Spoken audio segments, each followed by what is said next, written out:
Hey Emma, Yes, Madelyn. what would you say if your friend told you about the existence of Xbox Game Pass even after you had bought all of those games yourself? I don't know. What would I say? Oh man, I spent a mint on those games.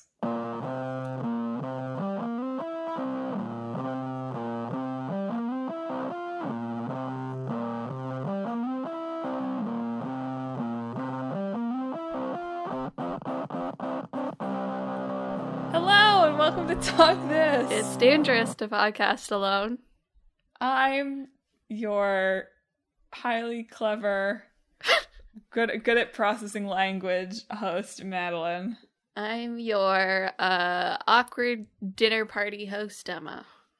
And thanks for tuning into the show. Did you stick around after the Pentiment joke? You know, it was more creative than it usually is.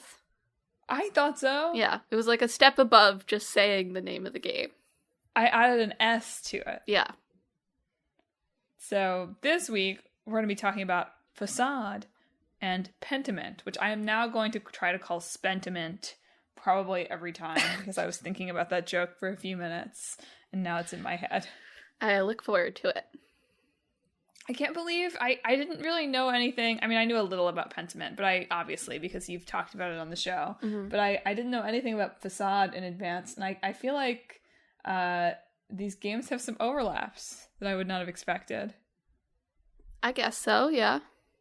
In some, like, not real and other real ways. They're like story-y, they're 2D. Well, they're not 2D.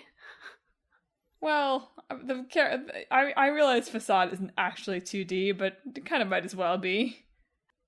I guess. Are Just you saying the look of 2D is really ugly? The look of their sprites, I mean, they're Okay. like they're like 2D in the like 3D Graphics space. are definitely not the focus of Façade.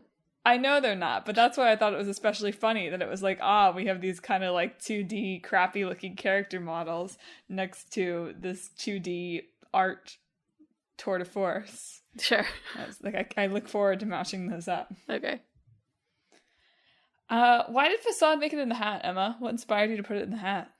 It was just an old game we hadn't talked about before. I was surprised you hadn't heard of it. I don't know if it just... I feel like I knew about it before college, but I know it came up in a few of my game courses. But I felt like I knew about it before then. I don't know, just like a thing that you know about if you're on the internet. But apparently you're not. You forget. So. I'm stupid. I just made a joke that traded on putting an S in front of a game title at the start of the podcast. So yeah. I'm dumb. You're right. Anyway, Façade. For those of you who haven't heard of Façade out there, which is probably just me, but... I mean, it's just, sometimes you just are convinced that your own worldview is the dominant one, right? And then it surprises you when it is not. So it's on me, probably. Well, it's on the 1001 games you must play before you die list, so probably everybody knows about it. You're right. Everybody's read that book. It's not on the greatest games of all time list from Wikipedia, sadly, so those lists do diverge. But it's an AI-based interactive story created by Michael Mateus and Andrew Stern and released for free download pre-Steam in July 2005. Yeah, it's essentially just a research project that they made available and happened to catch on a lot, more than most research projects, I guess. Yeah. So it's interesting in that way. It's really like they made it more for experimentation than for anything else. Yeah, it was really just... One of them was... I can't remember which one is which. One of them is a game designer. Mm-hmm. Who was like working on like the Pets series. Mm-hmm. And one of them was a graduate student, and they happened to meet at some AI conferences, and they were like, let's make a stupid game. Let's make it as stupid as we possibly can. Well, they didn't really say that exactly. Well, they did give one interview where they're like, we egged each other on to make it like as weird an experiment as we possibly could. Yeah, the quote I saw was that they wanted to put like this is our academic thing quote that they've said about it is like they wanted to put not in front of all of like the common game trends of the time and make a game that was like that. So sort of moving away from the focus of any other video game into something that hadn't really been done before. And that they certainly did. They certainly did, although the story of the game is pretty much just Who's Afraid of Virginia Woolf, but shorter and simpler. So, I don't know if there was probably already a licensed game adaptation of Who's Afraid of Virginia Woolf. I don't think so, actually. Feels like a pretty obvious game property. No,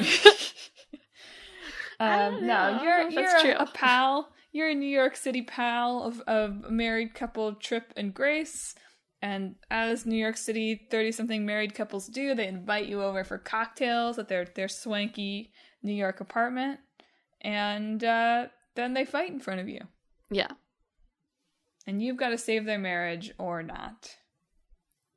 Yeah, so what's unique about Façade is it's essentially like an AI test of like how well can it adapt to the situations that the player does, because you can type in responses to this, like Trip and Grace will talk, and then you can type in sentences or questions or comments that then they will attempt to react to with like their various systems that govern what they can say. So it's sort of attempting to ape like an improv scene where they've got like a situation and maybe a few different like routes you can take. But theoretically, like, you're trying to react to each other, but just, like, aping that with AI, essentially. And that's why I was wondering, I guess you just put this game in the hat because you'd heard of it and you're like, an old game. But I was wondering if the natural language processing revolution of the past several months led to you putting this game in the hat. Well, that's interesting, but I did think about that as I was researching it, but that's not exactly the same thing that's happening here, right? It doesn't make up sentences wholesale, no. Right? The way that obviously with the big caveat that like, this is technology from 20 years ago. Yeah. And nobody actually knows how ChatGPT really works under the hood. So with that big grain of salt, it does utilize a natural language processor to, like, parse what you are saying. Yes. Now, obviously, then it can't spit out, like, it doesn't do the, like, I'm scanning the internet and, like, creating a pastiche of what a person would say, answering that ChatGPT does. But that first element, that, like, how is the computer understanding what you are saying, is part of the same flow of technology that it's using. It just then puts it into some very different systems. Yeah, essentially, I can't fully understand it, and there's a video version and an article version from AI and Games that you can either find on YouTube or on gamedeveloper.com. That's really interesting and like breaks down the actual system of how Façade works. But essentially I read this too, and I was like, this is really interesting, and I sort of think I understand this, but only kind of. But essentially what it does is it tries to take the sentences you type in. It has about 800 rules that, like, takes what you're saying and tries to identify, like, what category this goes into, right? Like, are you being enthusiastic? Are you being insulting? Are you being supportive? And by these categories, Trip and Grace will react based on what you're saying, as well as storing like pre-information that you've already had in interactions, so that they're continuing to react to you as you've been treating them, essentially. And then basically the computer game has a system that sort of serves as the director. And so the best as I could understand it is, so you'll type, like, it has like all of these like tiny little dialogue, like there's beats, which are like larger chunks, and then each of those chunks is made up of joint dialogue behaviors, which are like, like a line of dialogue or two from both Trip and Grace that generally will probably prompt you to respond in some way. And so then it'll like, quote unquote, hear your response and react accordingly of, okay, does the story beat just continue as it's scripted? Do we throw something else in from like all of these other little dialogue things that we have?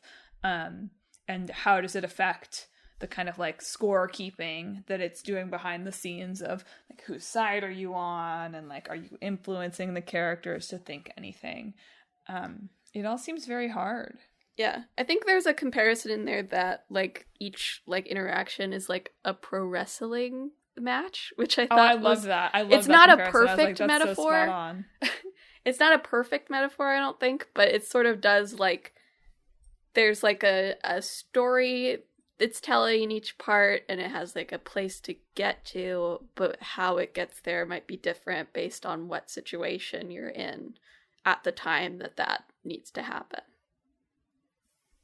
And I think also in a pro wrestling-y way that like you might approach this game and be like, oh, an AI game. That probably means there's an AI for Grace and there's an AI for Trip.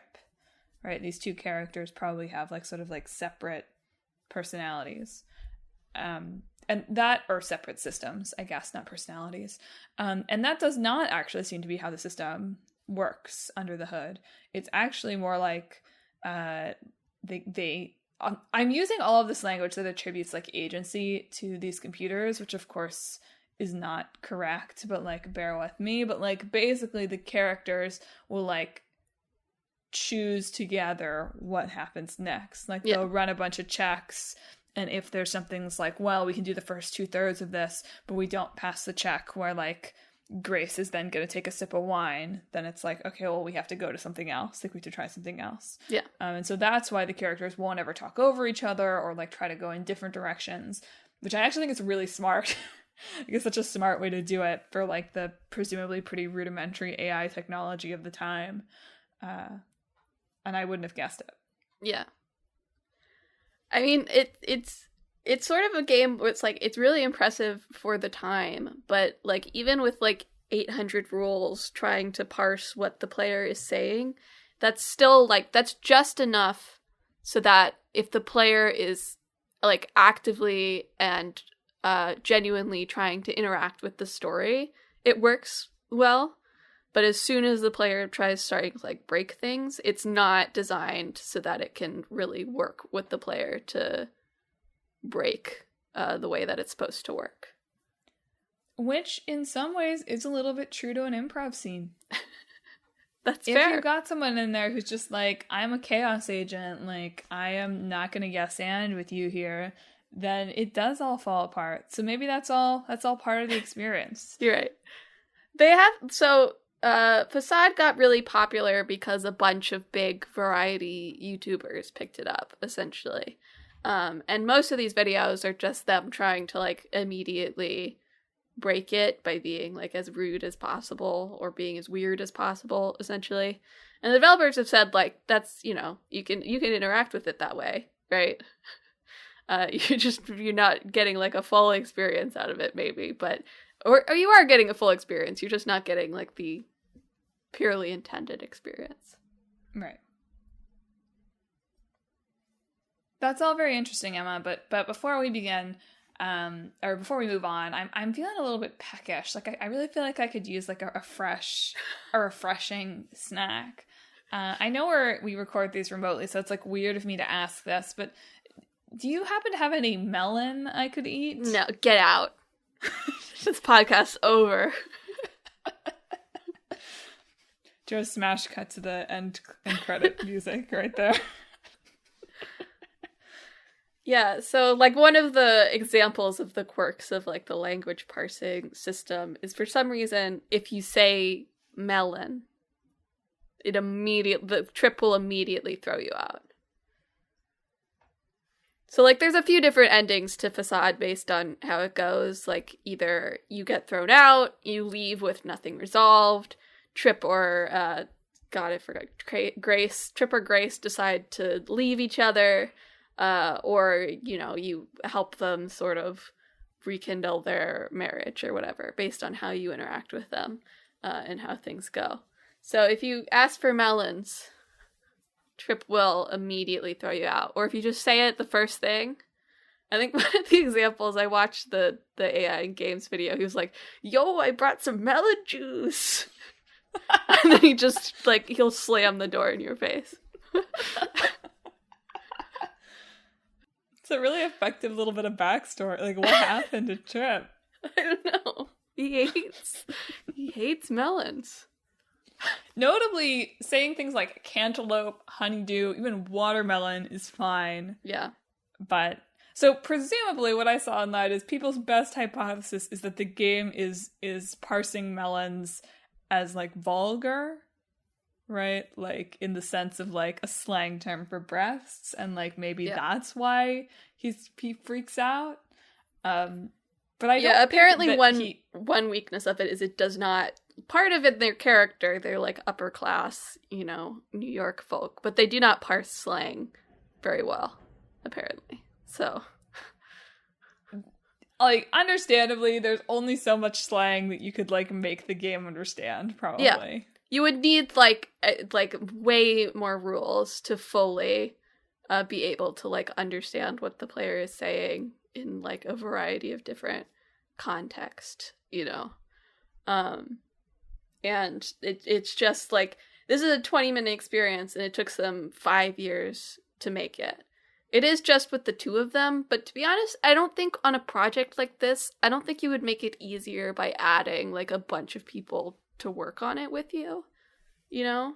Like, maybe a few, but it's not really a problem you can, like, throw numbers at, and expect it to, like, work better or faster. Well, and the developers were pretty clear-eyed about that in interviews more or less contemporaneously. You know, they talked about how, you know, they really felt like they achieved, like, less than half of what they really wanted to do with this game. And for a while, they were developing a follow-up called The Party that they did not ultimately finish. But they were pretty clear-eyed. I appreciated them talking about it and being, like, very clear, like, the AI does not understand what you're saying. Right? Yeah. I was like, good. Like, I'm glad that, like, you are being clear about that in 2006 here. But even beyond the sort of, like, surface level stuff of that, even in the context of how an AI quote unquote understands, they were very clear that it's like, okay, even in that paradigm, it doesn't understand. It's doing its best to get the gist of what you're saying, and that's all it needs. But also that they said that, like, we'd love to have a significantly better version of this. It really wasn't that, you know, we needed so much more, like, money to make that happen. It's just to make that happen, we would need a lot more time. And to have a lot more time, you have to have a lot more resources. Yeah. So I thought that was interesting how, like, how clear-eyed they were about what it would take to make a better version of this game. I think you could probably remake Façade now and have it be probably significantly better. Although I do wonder about, like, how much better. And I mean purely in terms of the, like, mechanical system of it. Yeah. I mean, I think it's partially telling that there really aren't any games that built off of this. Yeah. There's one, I'm blanking on the name, but there's one where you're, like, talking to, like, a ship AI, and it's, like, an adventure game where you can write text in. I think it came out in, like, 2016. And it sort of works the same way, although just with one character in you. But, like, in all of the reading I did, like, that was the only example that cropped up as something that was similar to Façade. And I think it's telling because it's hard. Yeah. It's very complicated, and it's way easier to just do something else. Yeah. I mean, obviously, pretty much all video games are operating with some kind of AI in some capacity these days.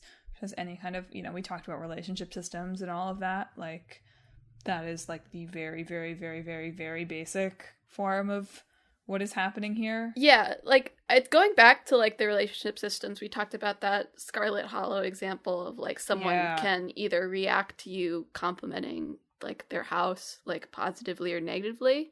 And that exact same thing can happen in Façade. But like the difference is being able to parse the language that the player puts in versus there being pre-decided responses that the player can pick from, right? Yeah.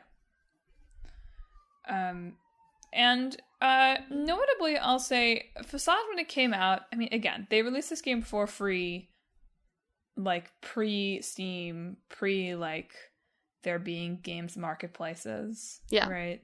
And it got a lot of very, like, is this the future of games kind of glowing response that I'm sure that these dudes did not anticipate.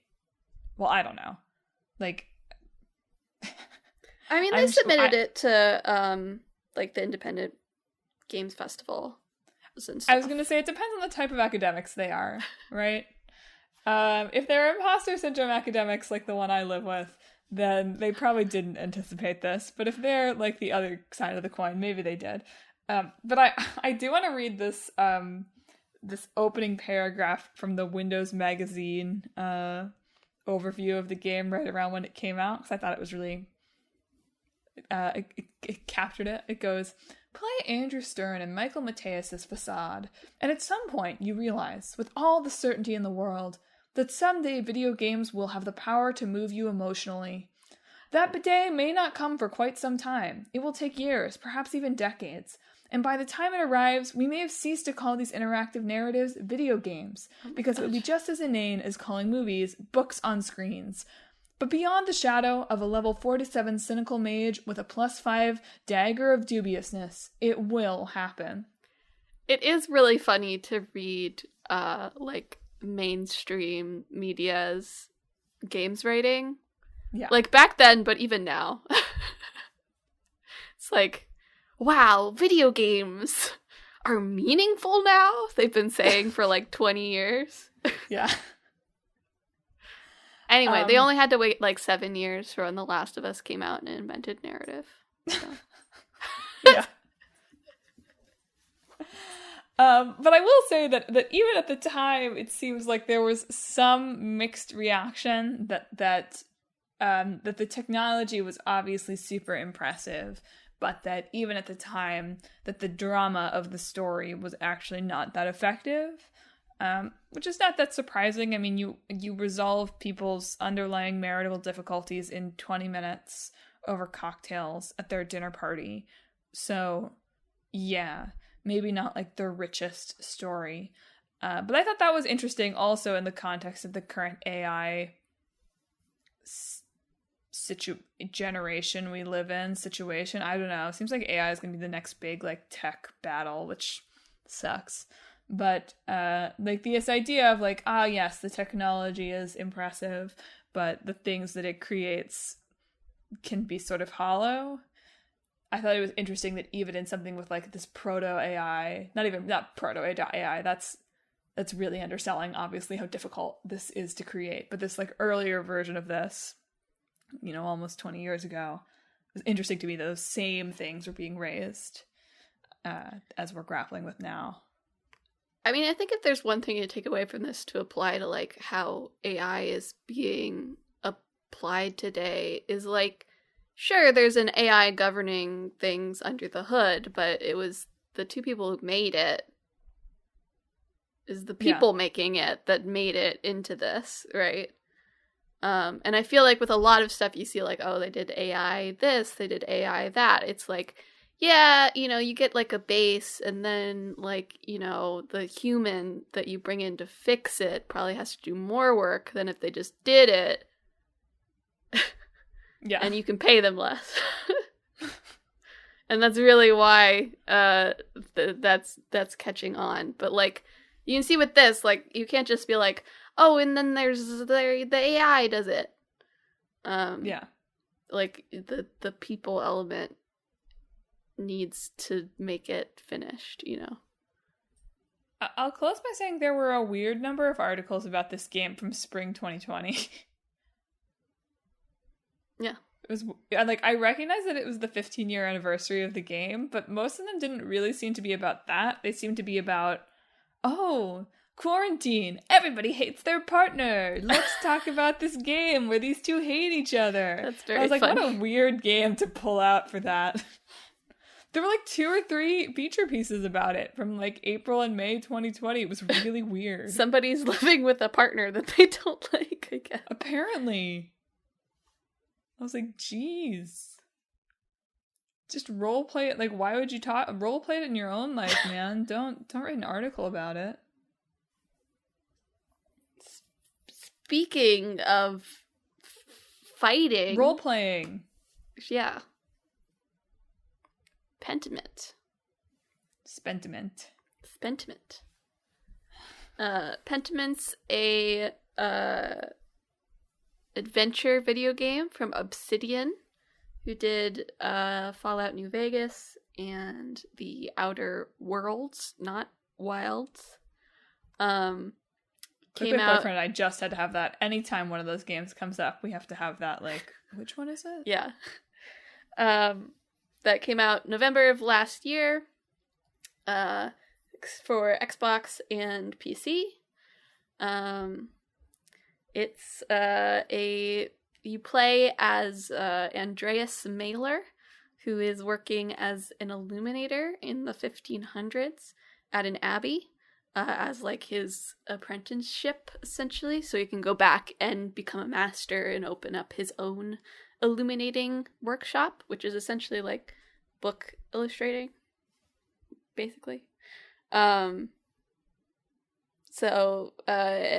while you're there, a baron comes to town. Murder! And is murdered. And your good friend, Brother Piero, one of the older monks, is accused of the crime. And so Andreas, being the young, upstart, busybody that he is, decides that he must investigate in order to clear his brother Piero's name. And that's sort of the setup of it, but it does take place over 25 years. So there's a grander story beyond just this first murder. I can't believe we're getting another game about being a detective in the Holy Roman Empire in Bavaria. Come on. He's not even a detective, is the thing. He's just a amateur guy detective, who really gumshoe. wants to be. Bavarian gumshoe game. Ugh, boring. Yeah, so it's very historical, right? There's plenty of like historical video games. You know, we have the whole Assassin's Creed series. But Pentiment's sort of unique in that it is very dedicated to its history, right? It's very well researched. It is about the place and time.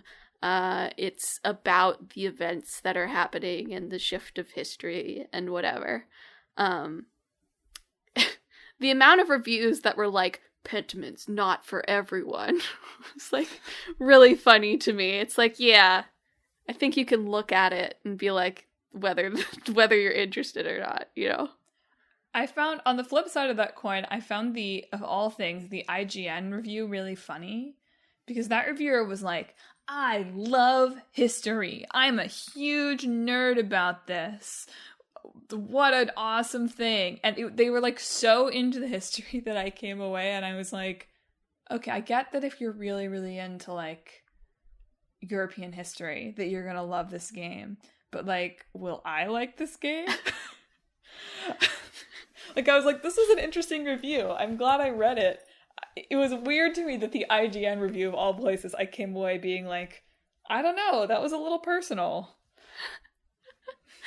Well, having played it and really, really enjoyed it is definitely a game that feels like it was made for big, super history nerds.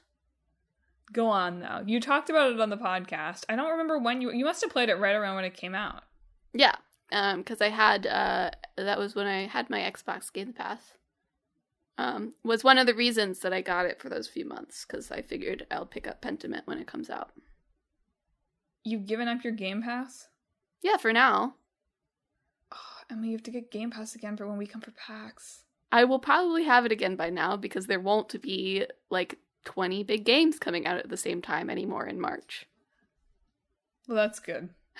Right, I forgot. You had to give it up because you've got no time for anything but Fire Emblem. Yeah, exactly. There's no point in paying for it if I'm not using it that month, you know? Yeah. Yeah, because I was really interested in it because it looked very different, and it seemed like the team behind it was really, like, enthusiastic about it. I said it's made for history nerds, but it's also very clearly made by history nerds. Like, one of the, like, articles that came out, like, before its release was, like, the director, what's his name? Josh Sawyer's, like, reading list. Like, if you want to, dear. read and, like, get prepped for, like, thinking about history, he put out, like, a selection of the many books he read for the development of this. I'd like to see reading lists for more games. It would be really cool. Honestly, it's like a cool little thing, you know? But, like, I would like it to be weird.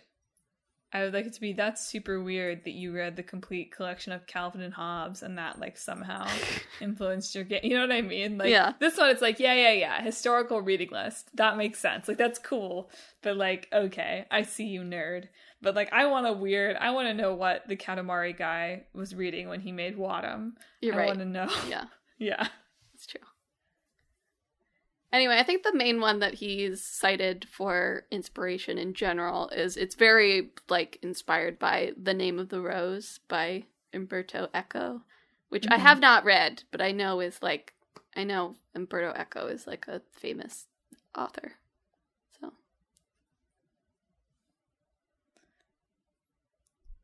This is also, I mean, speaking of Game Pass, very much the, like, Game Pass success story. And also, I hate to say it, getting bought by a gigantic corporation success story. Yeah. In that, you know, as Emma mentioned, Obsidian had just finished making Outer Worlds, which, if you're not familiar with it, is big ol' semi-open. It is Fallout. Yeah. It's Fallout. But it's like sci-fi, big world, 200 people Fallout. working on it. Oh my god. Yeah. But like 200 people working on it kind of game. And it was only really because they got bought by Microsoft and because this game would be able to go onto Game Pass that they were able to be like, yes, 10 of you can work on this weird little art book game. Yeah.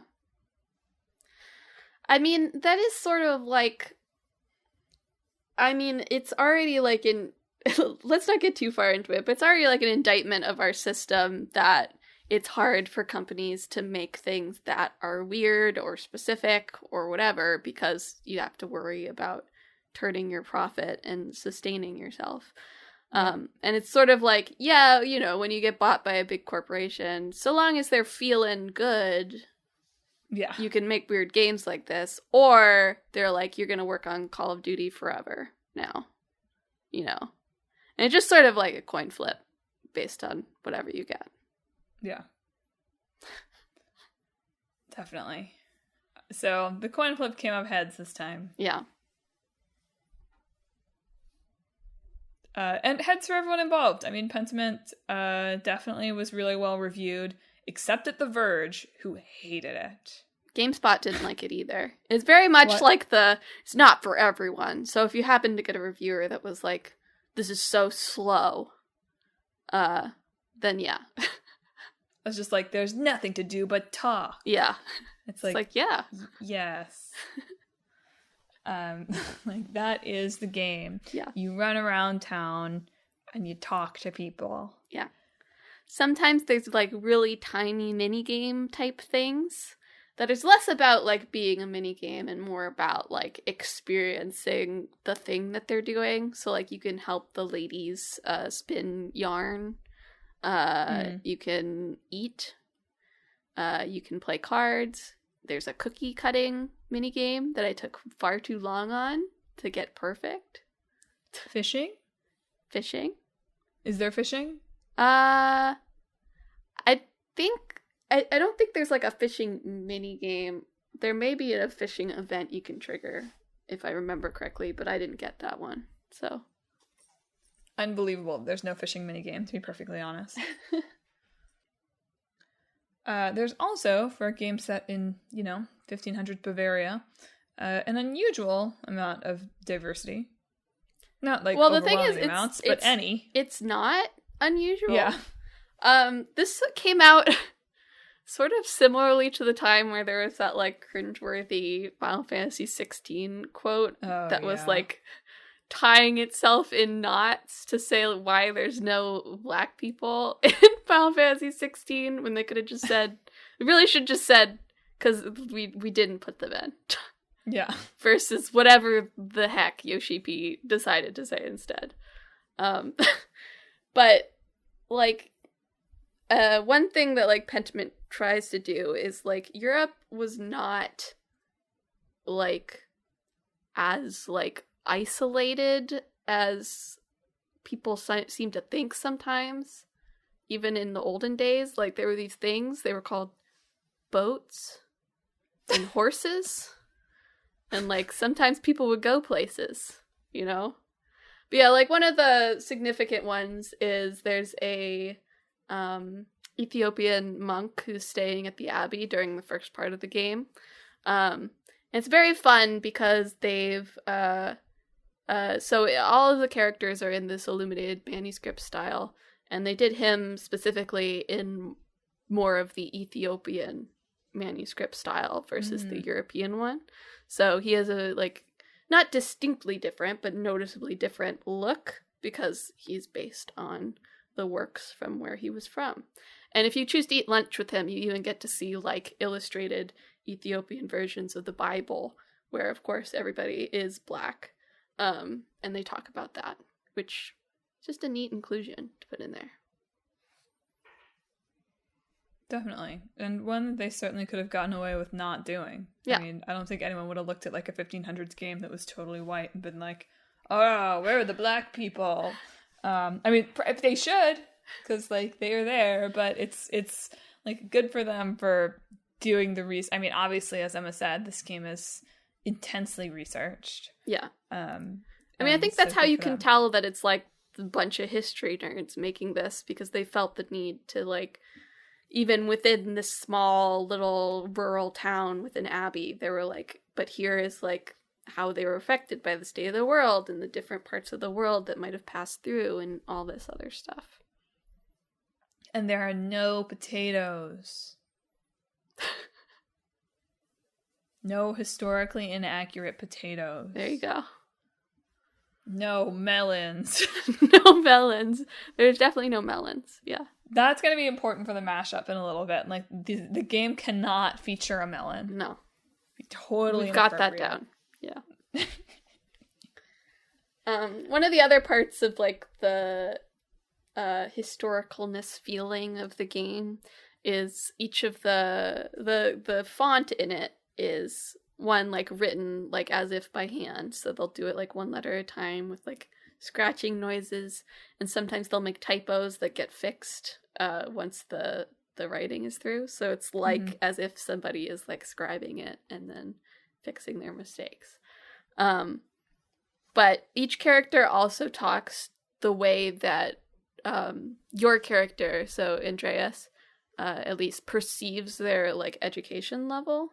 Right? So there's like various different fonts. So there's like peasant scrawl, there's like the educated font, there's the church font, and in the wood, there's like a woodcutter word printer that like has it like it types out and then like swipes back essentially. So there's various different like typographies that help you identify like what type of person this is, or at least how Andreas sees them. So this might get updated as you learn information about characters. The way that they talk will change because Andreas knows more information about them and like has learned that they're educated more than he had assumed, which is just like a really nice way of like illustrating things, as well as like illustrating the limitations of your perspective as well. You don't know everything about these people. Do you think this is the future of the adventure game? By which I mean 1500s Bavaria, specifically. Yeah, right. Every game will be set in 1500s Bavaria from now on. There's no escaping it. Yeah, more I mean, at least some of the reviews called out, this is obviously an adventure game, but it's not like a Monkey Island solve a bunch of puzzles, like qua puzzles game. It's more like the whole game is one big puzzle box of dialogue, and you're going to try to figure out as much as you can in playing. And Emma, as someone who played the game, should this be where adventure games go in 2023 and beyond? Well, we just had a Nintendo Direct this past thing, and I did notice that, like, it wasn't the farming sim Direct, it was the detective game Direct. Yeah. There were a lot of detective games featured for some reason. So, but people like solving mysteries, I guess. So, but I also don't think this is necessarily, like, a very new format to an adventure game. Like, it's just like Phoenix Wright, basically. Yeah. It's not just like Phoenix Wright, but it's in that format. So it's like, it's not that new. It's just a different style of writing these. Do you think that that's all coming from... People just don't play visual novels, is the thing. Yeah. Like, every time they're like, is this the new direction? It's like, they're right there.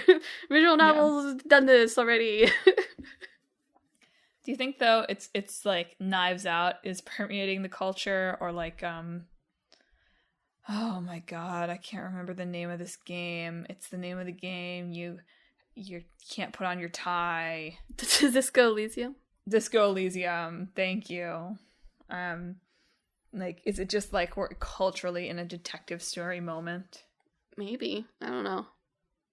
Is it that we don't want to I do think that we are getting, like, especially over here at least, in the US of A, or the West in general, we seem more friendly to, like, massive amounts of text games. Like, in general, not, like, totally, of course, but you'll see, like, things break out that are, like, oh, that's the, like, Disco Elysium, for example, like, the massive amount of text game. People really like it. So maybe we're just more friendly to reading. Gamers. Gamers are learning to read. They're learning to read. Or do you think it's coming from a place of, well, we don't really want to tell stories about cops anymore, but detectives are okay still? Like, you can There's still cop games too, don't... I mean, sorry, I don't mean to say there are no cop games. Of course there are. I've just wondered if the resurgence of the detective in popular media is, like, taking the place of stories that might have otherwise been about, like, a police detective. Maybe, yeah. I think that's fair. Anyway, it's interesting. Do you think this will inspire more historical fiction in games? It is so niche that it's hard to imagine Pentiment, like, inspiring anything, really. Yeah. Outside of maybe some indie developers, like a lot of, little niche games do. But no, I do not think this is a wave of, like, well-researched historical fiction coming down the line anytime soon. Oh, well. Well, are you ready to mash? Yeah, let's do it. Okay. So, both games all about talking. They are, yes. Nothing but conversation. Sometimes you run around a little bit. Yeah. Sort of about unraveling a mystery in both. Yeah. Pentiment, much more mystery. Figuring out a situation. Yeah. The choices that you make in those conversations have impacts on where the story goes. Yep. The character, as I made my such an eloquent point at the beginning, the characters sort of two-dimensionally rendered. Sure. I just thought it was funny when I was looking at so many of the graphics for Façade in all of these, like, pieces I was reading about it, and I was just imagining them as, like, illuminated dudes in this apartment instead. Façade could be really improved if in the remake they made them, like, 16th century illuminated manuscript in style. Yeah, nothing else changes. Yeah. Sort of for a niche audience, right? Yeah. Both games, kind of. That blows up. Well, Façade like... more than Pentiment, probably. Well, Pentiment, though, certainly got more attention than I'm sure that they expected it to get. Well, it was like the one Xbox exclusive that year. So. Doesn't hurt. I have an Xbox, so you can't say I'm like a fanboy, but they did not have very many Xbox exclusives. Yes. So even if to say Façade, I'm sure the expectations were even lower about it seeing any widespread play, and of course it became very popular. And Pentiment is like a slightly less dramatic, but I think still like a big Game Pass success. Story. I do feel like I don't want the Talk This podcast to make an AI game. I'm not like I don't want to do it, but like I think there does have to be AI involved. Probably. Given that that's the only thing of any interest in, unless we want to do 15th century, 1500s, Who's Afraid of Virginia Woolf, which would probably be fine. We could, you know? There are some, weird relationships happening in Pentiment behind the scenes, so. Yeah. That's on the reading list. I was going to make a podcast reading list for today. I'd be like, you have to read Who's Afraid of Virginia Woolf. So you can get all Mounds references. It's a popular play. You know Who's Afraid. Yeah. It's a movie. Yeah. Gamers, they're learning how to read. They are. You know what's almost like a game? Gamers. A play. So close to a game. You get to participate by clapping at the end. Yeah. Or, you can read it out loud. And then you're you're the player, you might say. All the men and women merely players. All the world's a game. Shakespeare knew about gamers.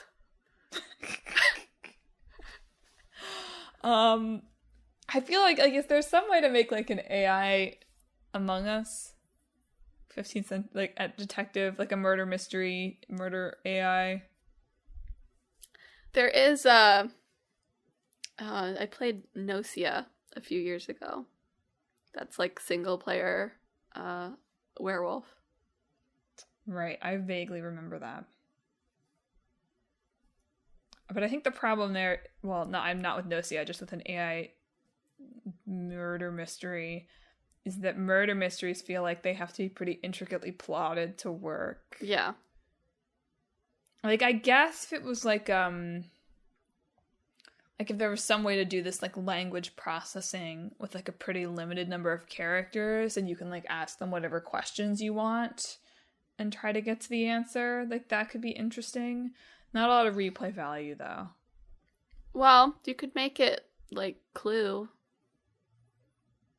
That's true. You could make a more like narrative-y Clue game where the things are randomized each time and you just have to like figure out who did it from asking various questions. Detective simulator. Yeah, essentially. LA Noire. I mean, that would be dope. That's not if you randomized, could do though. it. I don't know that the technology, the problem is I don't know the technology is there. Yeah. But like it would be, and probably it would be pretty easily manipulated. And yes, despite what I said earlier, one of the murder weapons would have to be a giant watermelon. True. But you can't ever ask anyone about that because they'll kick you out of the house. Yeah. I mean, I think that's okay. I think if it could work, an AI detective game would be fun. Would put all of the murder mystery companies out of business, right? I don't think so. That was a joke. Don't worry, it wouldn't. Once VR catches up, though. If you were going like a Façade-like but murder mystery, I don't think anybody could have particularly complex motives, for example. Yeah, I mean, that's fair. I'm trying to go, like, what would I do on the more historical fiction side, though? I'd probably have to let go of the AI. I don't know. I feel like we talked about, the uses of AI are pretty limited. Yeah. Or AI-like Façade, anyway. Yeah. I mean, you can get a lot of the same effect just from a conversation system, essentially. Right. And it's less volatile, I guess.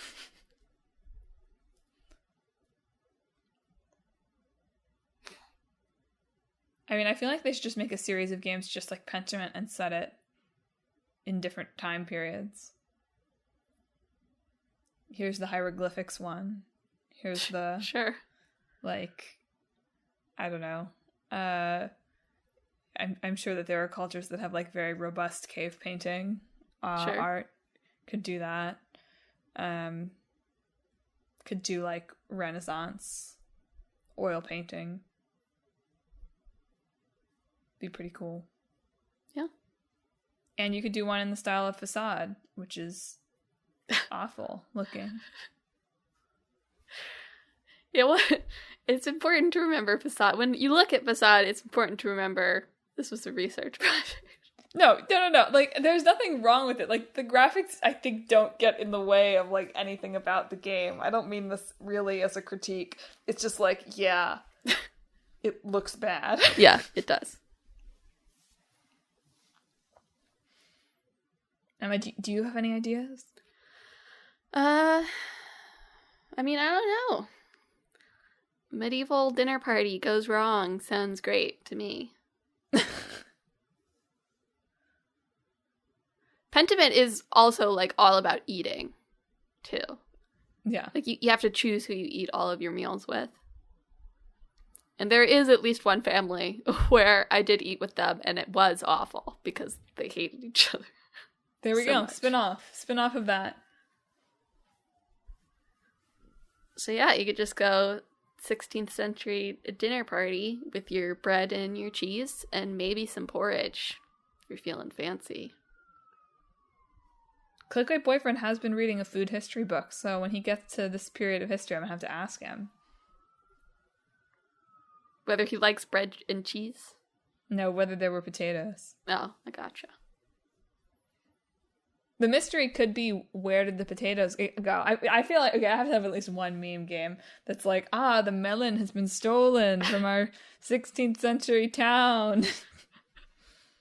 Is that like their saint artifact? Yeah, like the It's melon god. The melon. The melon of Saint Melonia. Yeah.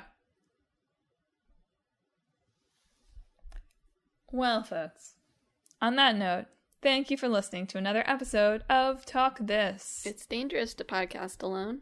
Have you played either Façade or Pentiment? Have you played Façade and managed to break it in interesting ways, or were you a good improv scene partner who said yes and to the things that your scene partners gave you? In Pentiment, did you feel bad about your choices? I think that's the theme, is you just get to feel bad. Did the food look tasty to you? Would you put Pentiment up there? You know, there's so many, like great movie foods, and I feel like gaming food has not, caught up. Yeah.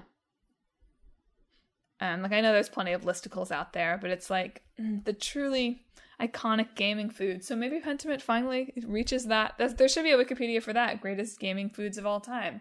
So if you want to apply to write that page with me, or anything else about this week's episode, hit us up on social media. We're on Facebook, Twitter, Instagram, and YouTube at Talk This Podcast. You can also visit our website, www.talkthispodcast.com, where you can read all about the show, check out the games in the hat, and read our blog, featuring long-running series Clickbait Boyfriend and Split Screen, among other things. Finally, though, and perhaps most importantly, if you enjoyed the show and you want to get your weekly fix of Talk This, you should subscribe. We are on Apple Podcasts, Google Podcasts, Stitcher, TuneIn, Spotify, Pandora Podcasts, online and on the app, Overcast, Pocket Casts, wherever you can find podcasts, wherever you found the podcast today, subscribe to Talk This. Next week is already the 6-week podcast. That's wild. Will I be done with Fire Emblem? Will I be done with Like a Dragon? You said you're at Big the finale. week. I am, but it's just a matter of how long is it going to take me to grind my business to number 1? You're right. We're getting there. Well, I'm still excited to hear all about your Like a Dragon adventure. I've got to get back to Triangle Strategy. Yeah. Ever since my companions made a decision that I didn't agree with, I put it down. You were betrayed. To punish them. could always try again. No, it's fine. I'll accept the consequences of my leadership choices. I don't want to neglect the spirit of the game. It's fine. Who cares about Roland? Who cares? Right. Who cares? Let the man die. Well, listeners, that'll be next week for I guess this week is really the Valentine's Day episode. What's more romantic than Façade? Façade's a great Valentine's Day. It is. Clearly. For those people writing about it in the middle of the pandemic. So romantic. But Emma, what's on the docket for 2 weeks from now? For our old game, we are talking about Atelier Marie. Cool. And for our new game, we're talking about River City Girls 2.